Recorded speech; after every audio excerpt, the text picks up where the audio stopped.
They said he was the saddest dog anyone had ever seen at an auction. But 30 minutes later, a black German shepherd named Shadow would do something that made every person in that dusty yard question everything they thought they knew about broken souls. Some said he was finished, a child believed he was listening, and when the hammer fell at $75, the truth in his eyes finally lifted its head. Before we begin, don't forget to like, share, and subscribe. Rain clouds drifted low over the hills, folding the afternoon in a quiet gray that settled on the old auction yard in Texas. Dust lay damp on the ground. Boots made soft sounds. I remember that place the way a man remembers the first time he realized life had offered him a second chance. The yard was built of rough boards and bent nails, smelling of hay, iron, and sweat. Men in faded hats stood close to the pens, their shoulders bent with years of weather, their eyes sharp from the habit of judging cattle and horses. Among them walked Natalie Pierce, a 40-year-old woman with a lean, strong frame and a tired posture that spoke of duty carried too long. Her light skin had the pale tone of someone who once lived beneath fluorescent barracks lights, but her brown hair was tied low like a rancher. She wore a red-brown flannel jacket over a gray shirt, jeans dark from work, and old boots that had seen many miles. Beside her walked Emma, 9 years old, small enough to skip between puddles, with straight light brown hair half tucked behind her ears. She wore a pale yellow hoodie, and her white sneakers had dust settling on them. Her voice was soft, but certain. She held her mother's hand with the gentle insistence of a child who wants to help someone heal. They were not there to buy a prize. They were there because Emma had asked for a friend. After the divorce, she had learned silence the way adults do, slowly, from the inside. Natalie wanted to give her something alive, something that could love without asking why hearts break. Still, as she moved among the pens, her steps were careful. She knew animals born for service carried scars unseen. The auctioneer, a thick-shouldered man with a weathered face, shouted numbers like bells ringing from a distant church. Voices answered him, then fell quiet again. Men moved on when a pen held nothing worth the feed. One stall in the far corner stayed empty of attention. Inside lay a black German shepherd, 6 years old by his weight and lines, though hunger had drawn his ribs like thin shadows beneath his coat. His head hung low, muzzle touching the straw. He did not whine or tremble. He was still the way a mountain is still, because it watches more than it shows. Emma saw him first. She pulled Natalie toward the stall with small fingers wrapped tight around a grown woman's hand. "He's listening," she whispered. Natalie almost answered with the voice of reason, but she stopped. Something in the dog's posture held her. She watched his breathing, slow and steady. She watched an ear twitch whenever Boots passed by. His paws were placed firm, not folded in surrender. A soldier hiding in the shape of defeat. A man beside them shook his head. "That dog's done. You can't fix whatever broke him." His words stirred something quiet in Natalie. She had heard them before, from commanders, from doctors, from the long nights after a mission went wrong. She stared at the dog and saw the mirror of her own silence. The world didn't know what it cost to keep breathing when a story has no clean ending. The bidding came. No one raised a hand. A pause, then laughter from somewhere in the back. $50 for a lost cause. Natalie raised her hand, steady. The auctioneer called again. No answer. Then the gavel came down like a closing door. $75 for a life no one wanted. In that moment, the dog raised his head. His eyes met Natalie's with calm intelligence. No pleading, no fear, just recognition. As if he had been waiting for someone who could see through the silence. Emma let out a soft breath, her voice barely a thread. "You saw him, Mom. He hasn't given up." Natalie kept her gaze on the dog, feeling the thin crack of something opening in her chest. Rain began again, gentle on the tin roof overhead. Somewhere in the quiet, she understood that sometimes the broken ones are only waiting for a hand that doesn't flinch. Night settled over the small ranch like a blanket drawn by a tired hand. The wind brushed the tin roof, carrying the distant scent of cedar and damp earth. A single light glowed in the barn. Natalie drove home with the dog asleep in the back of her truck, though asleep was not the word she would later choose. He lay still, as if choosing stillness the way a soldier chooses cover. When she pulled into the yard, the house lights were low. She stepped out, stretching muscles shaped by years of training, and lifted him gently. In that moment, she whispered his name for the first time. Shadow. He did not look at her, but his ears turned, just enough to note her voice. The barn smelled of hay, warm dust, and oiled saddles. Natalie prepared a bed of straw in an old stall once used for her service dog years ago. The memory tightened something deep in her. Those nights in the field, the sound of a steady breath beside her, the weight of trust. She pushed it away carefully. Grief has its own timing. It opens when it wants. Emma watched from the door, small hands clutching a book. The girl read a few lines to the dog, her voice soft and full of hope, a child barely knows how to name. She talked about her school and the days she cried alone after her father left. The dog did not lift his head, but when she slid a small piece of beef jerky under the rail, he took it, slow and quiet. Natalie saw the tremor in her daughter's hand when he did. That tiny acceptance, a single stitch where something had been torn. Days passed in the rhythm of ranch work. Morning light, dust rising in yellow beams, coffee warming her hands, the hesitance of a new life trying to take shape. Shadow slept through the days like a forgotten thought, his head pressed near the earth. His coat hid a frame once strong, now thinned by long journeys. Men who visited scoffed. "That dog's mind is broken," said Pete Hawkins, a neighbor with a lined face and a heavy voice, his plaid shirt stained from years in the field. At 55, his eyes held the weight of droughts, failed crops, and small victories. "You can't fix that." Natalie nodded, though something within her bristled. She understood the way people looked at broken things, quick judgment, quicker dismissal. Perhaps they feared the reminder that strength can falter. Perhaps she did too. Shadow refused kibble. The bowl stayed full, untouched. But he drank deeply, and every night Emma left little offerings, a crust of bread, a folded note with clumsy handwriting. Natalie wondered if kindness could mend what hands had shattered. She began to watch the dog with the quiet attention of someone reading a familiar code, listening to silence for what it holds. A week after they brought him home, the truth arrived in the dark. The sky was heavy with stars, the air cold enough to show her breath. Natalie hid behind stacked hay bales, her heartbeat steady from old discipline. Shadow rose from the straw like a shadow waking, from stone.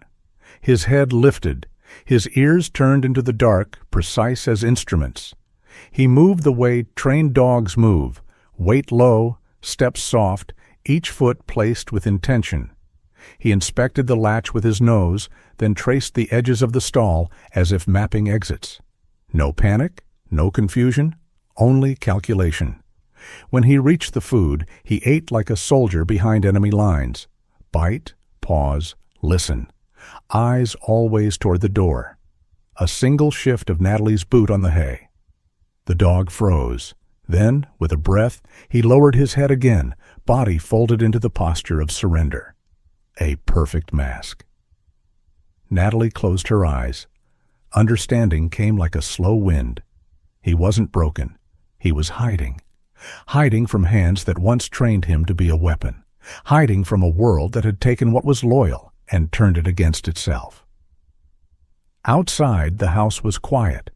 Emma slept, dreaming simple dreams. She was the first to believe, the first to offer love without condition. Natalie stood, watching the dog who pretended to be lost, and she thought of all the times in her life when she had chosen silence instead of faith. She whispered into the dark, almost praying, "I won't leave you behind." There was no answer, only the soft rhythm of his breath. Yet something shifted inside her, the way morning starts before the sun is seen. Morning light filtered through the thin curtains like a quiet blessing, pale gold on the kitchen table. The air smelled of coffee and the cool breath of the fields outside, dew still clinging to the dirt road. Natalie sat with her hands wrapped around a mug, warming her palms more than the drink. Sleep had been shallow, full of the image of Shadow rising in the dark, walking the barn like a soldier remembering old orders. Emma sat beside her, hair tousled, her yellow hoodie soft with wear. She read in silence, tracing the lines of her book with a finger. Children learn patience the way adults learn caution, slowly, through pain. The screen door slammed open. Ryan Cooper, 13 years old, lanky, sun-browned, came running toward the kitchen. His breath was broken, half a plea. He wore a blue denim jacket, dust on his jeans, boots scuffed from riding. His voice cracked with fear. "My dad, Mrs. Pierce, they took him," he said. "4 men. They said they want a black German shepherd back, a dog that ran from them." Natalie felt the world narrow, like the closing of a sight window on a rifle. Her past training rose from the quiet depths of memory, every detail of last night clicking into place. Shadow was not abandoned by fate. He had fled. Someone wanted him enough to steal a man's life. Ryan shook as he spoke. His eyes, wide and young, held the knowledge that safety is fragile. She placed a steady hand on his shoulder, the way she once calmed frightened recruits. There is a tone veterans learn, soft, sure, made of truth. "Where?" "Red Ridge Canyon," he said. "They said if anyone follows without the dog, my dad won't come home." Natalie looked out the window. The horizon of red stone waited like a warning. She felt something old and familiar stir, the instinct to protect at all cost, and the memory of a day when she had failed to save the partner who trusted her with his life. The barn stood quiet under the weight of morning. Shadow was inside, still pretending to be broken. But she now knew the mask had teeth behind it. She called the sheriff's office. The line crackled with the voice of Sheriff Hayes Morrison, 50 years old, gravel and years in his tone. A man built for long roads, with a trimmed gray beard and the kind of patience that can make him slow to believe. She told him everything, the men, the demand, the dog's past. "You're telling me that dog was trained for combat?" he asked. "Yes," she said, her voice steady. "And someone wants him back." The sheriff sighed, the sound of boots on tired floorboards. "I'll call deputies, but it takes time. You wait, Natalie. Don't do something you can't take back." She set the receiver down, quiet as placing a folded flag. Emma stood beside her now, eyes wide with a courage children don't fully understand. She took her mother's hand, a small gesture with great weight. "If we run again, Shadow won't trust us." Emma whispered. Natalie looked at her child, at the softness that still believed broken beings deserved protection. Something inside her shifted, like a locked gate eased open by a small key. She thought of Shadow lying in straw, hiding his strength because the world had used it against him. She thought of the night when he allowed Emma's offering, the smallest bridge of trust between 2 wounded hearts. Outside, sunlight fell across the barn's old wood, warming it with a faint glow. Natalie walked toward it, each step a quiet promise forming under her breath. She would not abandon the living again. In the stall, Shadow lifted his head before she spoke. His amber eyes met hers, measuring, remembering, waiting. She opened the gate, not with command, but invitation. "Come with me," she said. The dog rose, slow but certain, muscles rolling beneath his coat. A choice was made. In that fragile silence, Natalie felt the weight of every mistake become lighter, not because it disappeared, but because something living trusted her to carry it. Outside, the road stretched toward the canyon, where a boy's father waited, and where the truth of a life could be rewritten with a single act of faith. The canyon wind carried a cold smell of stone and sagebrush curling around the truck like an old memory trying to speak.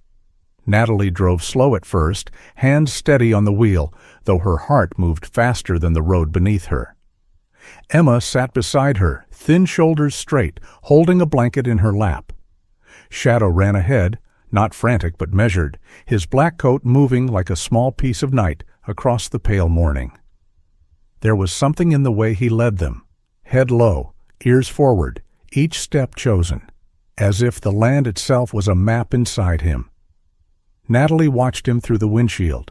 The past had taken so much from him, yet he still chose to guide instead of hide. They crossed through dry riverbeds and red soil carved by storms long gone.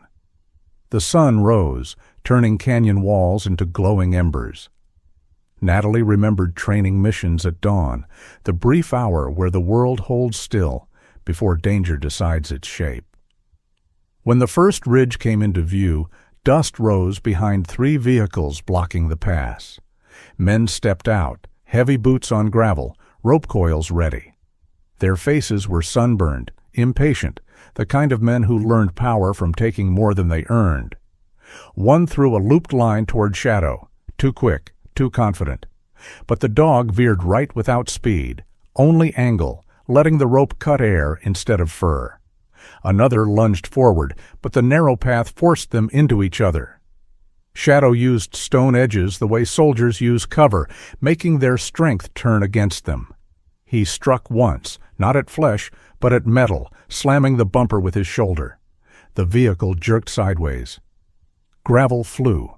Natalie felt the old rhythm of tactics unfolding, quiet calculations dressed in motion. A voice broke the air. "Ghost, stop!" It came sharp, like a command from another life. Shadow froze half a second, eyes widening at the sound of his former name. Ghost. Natalie saw pain there, and memory, a bruise too deep for words. Then he stepped back, toward her leg, choosing the present over the past. Emma reached out through the window, whispering his new name like a promise. Shadow lowered his head once, then turned forward. The canyon opened like a wound in the earth. Red walls, tall enough to steal echoes from the sky. They found Ryan's father bound to a dead tree, dust covering his shirt. His face, lined, strong, weary, lifted when he saw them. His voice was hoarse. "Don't let them take the dog." Before she could answer, 7 figures moved into view, one group closing from behind, another from ahead. They held weapons carelessly, like men who did not fear consequence. Natalie put Emma behind her, body angled, breath calm. The world shrank to simple truths. A girl's safety, a frightened father, a dog who trusted her. What happened next did not look like violence. It looked like memory being used with precision. Shadow disappeared into a bend of stone. A shot echoed, ricocheting between walls. Men turning on each other, thinking the sound came from behind. Another stumbled when Shadow knocked his wrist, sending the weapon clattering. Dust rose where the dog moved, but he was never where the eye expected. He used corners the way rivers use bends, letting force meet emptiness. A rope caught on a jagged rock. A boot slipped where sand hid under gravel. Machines jammed themselves into narrow gaps. Natalie watched, stunned, not at the skill, but at the restraint. Shadow hurt no one more than needed. He fought like someone who knew the cost of losing innocence. The leader rushed forward, scarred cheek tight, knife glinting in the sun. Natalie stepped in front of Emma before she could think. She heard the girl scream her name. The knife wavered, just a breath, and Shadow exploded from the blind side, forcing the man to the ground with the weight of his chest and a sharp push of teeth at the wrist. The knife dropped. Dust settled around them like slow snow. Then came the distant sound of sirens bouncing against rock until it became a chorus. Sheriff Morrison appeared at the canyon mouth, deputies behind him. The men with weapons raised their hands, their vehicles trapped, their certainty gone. Natalie's knees trembled only when it was over. She placed a hand on Shadow's back. His breathing was deep, steady, the kind of breath that belongs to someone who has chosen a side. She felt warmth under her palm and something like forgiveness, not a loud thing, but quiet, earned. Emma pressed her cheek against Shadow's neck, small fingers in his fur. "You came back?" she whispered. Natalie closed her eyes. In the stillness of that canyon, surrounded by stone older than every failure in her past, she made a promise to herself without speaking it. This time she would stand. Afternoon light fell through the window like a soft hand on the floorboards, warm and slow, coloring the dust in gentle gold. Outside, leaves moved in a quiet wind. They gathered at the sheriff's office, a small building made of old brick, its walls worn smooth by years of sun and judgment. Sheriff Hayes Morrison sat behind his desk, reading from a stack of papers that smelled faintly of ink and dust. At 50, his gray beard framed a face that had seen more sorrow than celebration. His voice, when he spoke, was low and steady, each word weighed like grain. He looked at Natalie, then at the dog lying beside her boots. Shadow rested with his body curved in a relaxed shape, but his eyes were half open, always listening. Morrison pushed the documents forward. Shadow, originally Ghost, classified training, multi-purpose K-9, military protocols not sanctioned by any legal agency. His tone held a tired anger, the kind a man feels when he learns cruelty had been done under the pretense of order. "He didn't run because he failed," the sheriff said. "He ran because what they tried to make of him wasn't right." Natalie listened in silence. The truth didn't surprise her. She had seen the signs. The way Shadow moved with precision even in exhaustion, the way he attacked metal before flesh, the discipline in each breath. It wasn't the training that haunted him. It was the memories tied to it. She rested a hand on his neck, feeling the warmth beneath the fur, the strength without tension. Ryan stood nearby, his father beside him, a thick bandage around the man's wrist. John Cooper, 42, rugged build, dark hair, and a quiet manner, held his son close. His voice was rough from rope burns and fear, but his gratitude was clear. "That dog saved my life," he said, nodding at Shadow. Emma stood between them, her yellow hoodie wrinkled from the long morning. She looked at Shadow the way a child looks at the future, with complete trust. Ryan turned to her. "Thank you," he said. Simple, honest. The way children fix things, adults complicate. Emma smiled, her eyes shining like someone who has carried the weight of bravery without knowing it. Natalie signed the final form. The sheriff leaned back, rubbing his temples. "You're not adopting a pet," he said softly. "You're taking responsibility for a soldier who chose you." Natalie met his gaze. Her voice was quiet, made strong by what she had seen. "No," she answered. "I'm welcoming someone who wants a home." She meant it. Shadow had spent his life serving people who never asked if he had anything to give beyond obedience. Now he was choosing his own place in the world. And she, who once let something loyal slip through her hands, was ready to hold on. They left the office together, the afternoon brighter than morning. At the truck, Emma sat in the open tailgate with her book, reading aloud like she had in the barn. Shadow lay beside her, his head on her knee. It was the first time he had offered weight like that, trust expressed in the simplest language. Rest. Emma's voice rose and fell in the gentle rhythm of a child's storytelling. The dog's breathing slowed. His eyes closed. The sun painted their silhouettes across the dust. Natalie stood a few feet away, watching with a stillness that came from a bruised heart, learning how to beat without pain. Memories of her past pressed at the edges, sirens, broken orders, the moment she failed her first partner. For years she had carried that moment like a stone in her chest. Now something softened around it. Tears came quietly, not for grief, but relief, a release she had not allowed herself. She wiped them with the back of her hand, smiling at the small miracle of tenderness. Love can arrive in unexpected shapes. A child with an open heart, a dog with a warrior's scars, a second chance found between dust and light. Shadow breathed deep, safe in the arms of someone who saw him without fear. Emma leaned her cheek against his head, finishing her story in a whisper. Natalie closed her eyes, letting the wind carry the sound.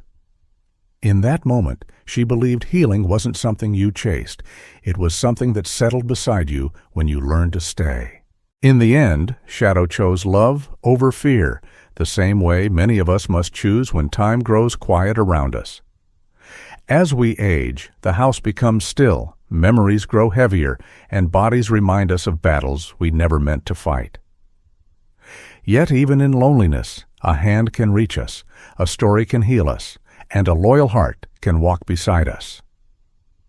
If this story touched you, share it with someone who needs hope today. Leave a comment, subscribe, and let us pray that God blesses every viewer with comfort, courage, and gentle days ahead.